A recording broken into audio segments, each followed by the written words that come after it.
Well, got an article by the socialist mag Jacobin. Does inflation discredit left-wing policies?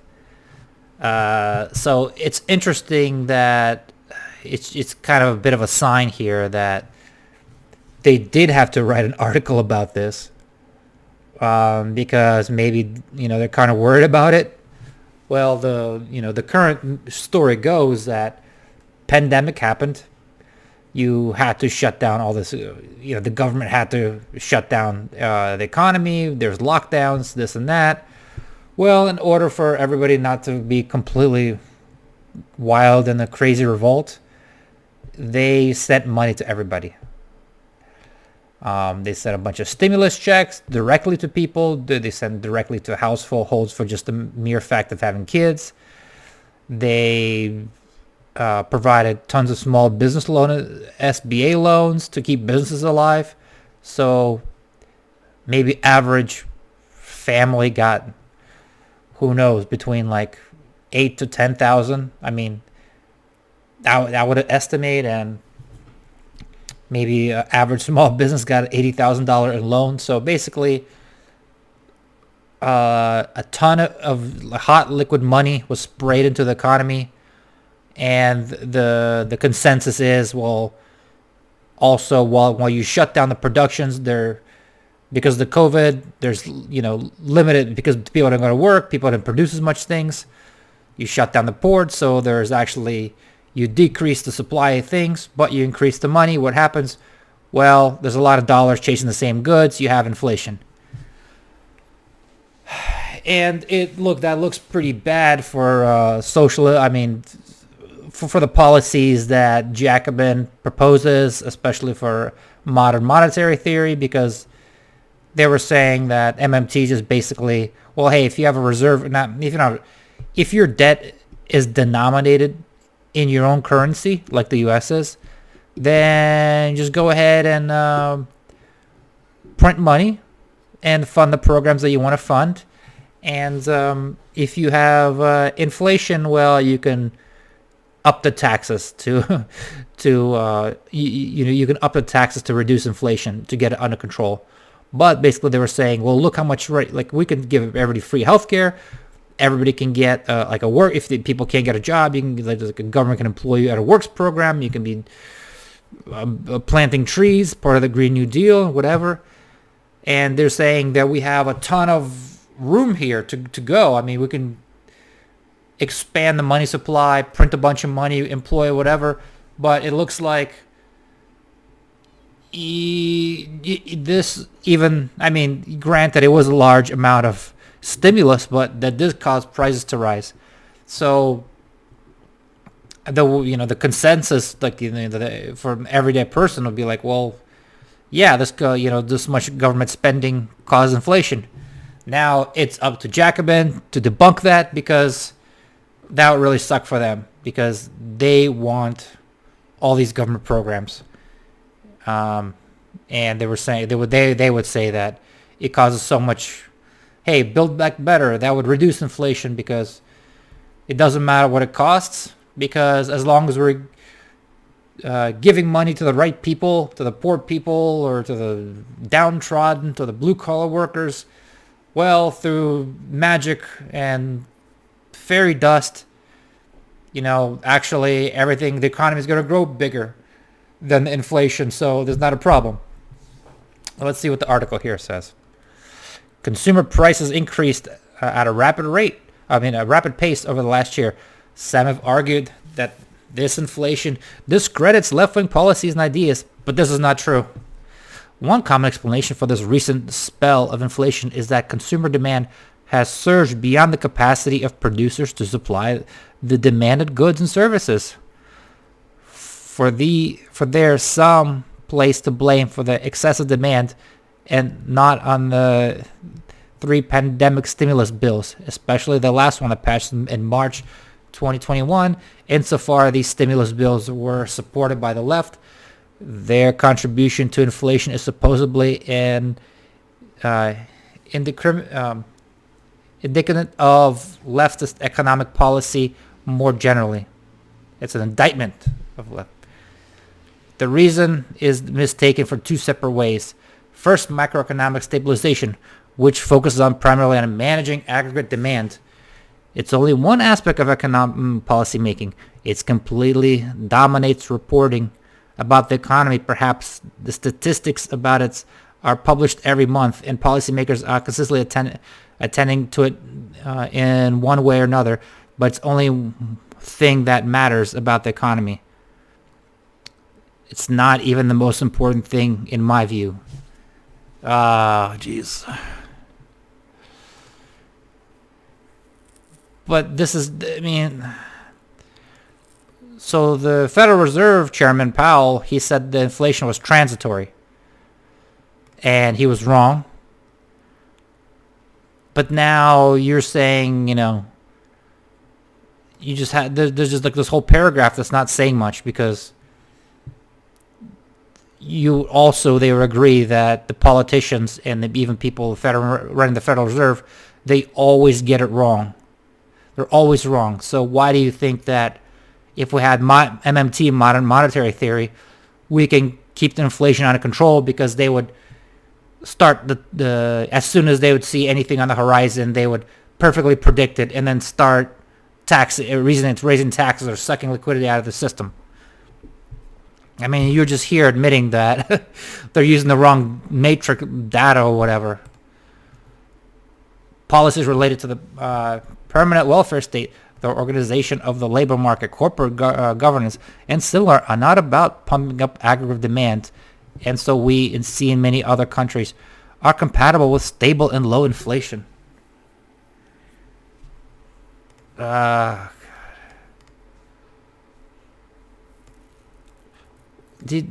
doesn't the person understand that if you pay people to stay home,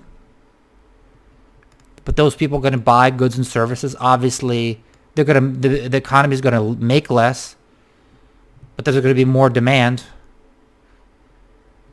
so the prices have to rise.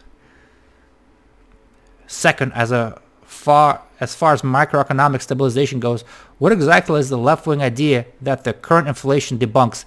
Even if you believe that stimulus is in this case was excessive, this would not be an indictment of stimulus, only excessive stimulus. No left-wing macro view that I know says that there's no limit on how much stimulus is appropriate or good. Yeah, I know. I know they're saying that free healthcare, everybody can get a government job. They have a giant laundry list of stuff that they want to give away for free. That was dwarfs. It would make the stimulus that caused all this inflation look like tiny little peanuts. Furthermore, it's not clear that the stimulus in this case was excessive. Well, bravo. If you aren't clear, and if the Federal Reserve isn't clear, and people are still arguing about it, how do you expect these geniuses just to make this economy run smooth and inject the perfect amount of stimulus? I mean, these people are like these macro managers that think that the government is so good and they're without any kind of personal constraints. Like their case would be, oh, well, inflation's running a little hot. We're just going to start cranking up the taxes. It's like these people are, and at the same time, okay, maybe if you have some kind of pure monarchy, but these people are in love and believe in democracy. Well, don't these politicians have to crank up the taxes? They have voters, and maybe in political interest groups, they might be reluctant to crank up the taxes. Even now, maybe hypothetically, to get inflation under control, you should raise taxes. Well, they're not going to. I mean, it's gridlocked.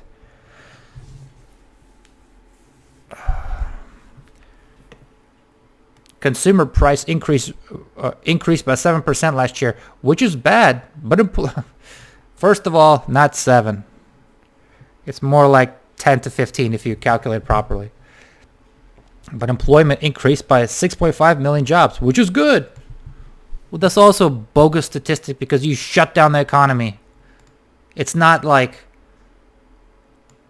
the government can create 6.5 million jobs just by getting up to 7% inflation. This is just correlation. Yes, you're going to shut down the economy, crush all the jobs. The economy loses tons of jobs. And then, yes, when you reopen it again, jobs come back. But we have this inflation. It's not because we have this inflation that our jobs come back. If you could have gotten the same 6.5 million jobs without 7% inflation, that would have been a better outcome. No shit, Sherlock. But this may not have been a possible outcome. Oh, God. And even if it was possible, I mean, like, just this article is like, a lot of this article is like, I don't know. Is it possible? Maybe, maybe not, maybe whatever. This doesn't seem very convincing here that we should implement your ideas. And even if we were possible to get the same employment growth with less inflation growth by scaling the stimulus back a bit, the ideal amount of stimulus is not a knowable advance. Given this uncertainty, erring on the side of too much stimulus is perfectly defensible, especially in a truly novel situation like the pandemic.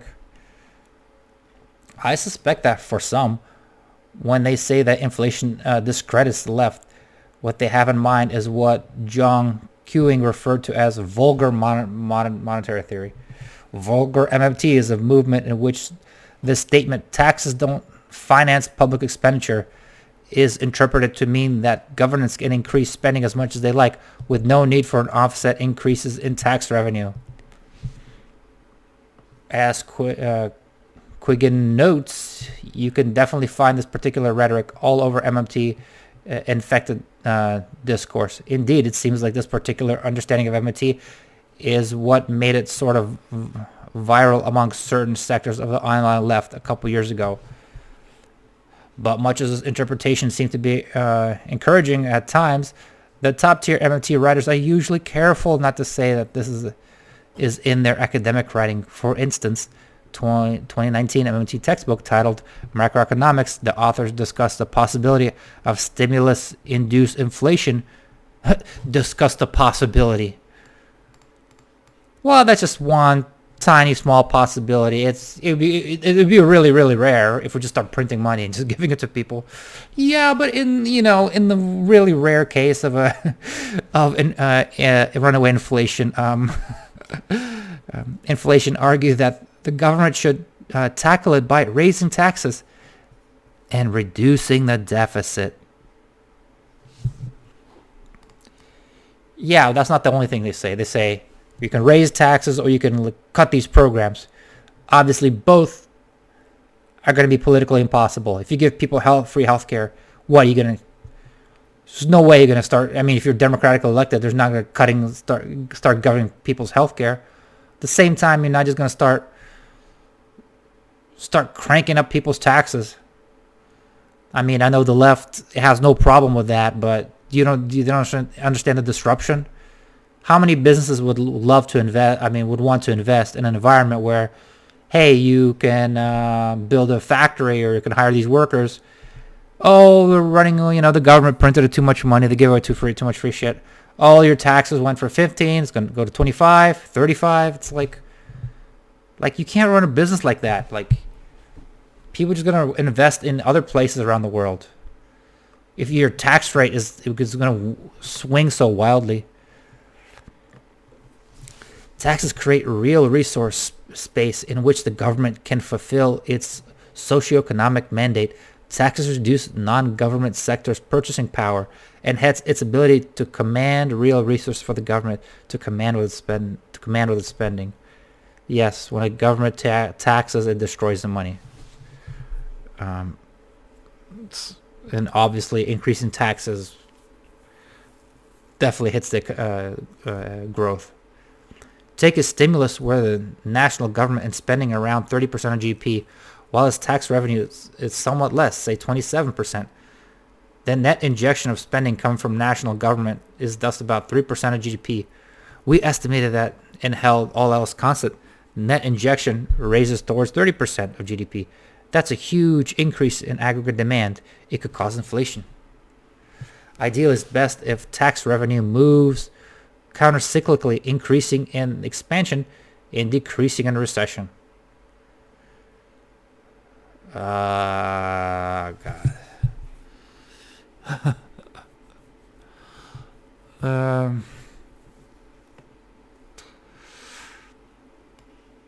But at the end of the day,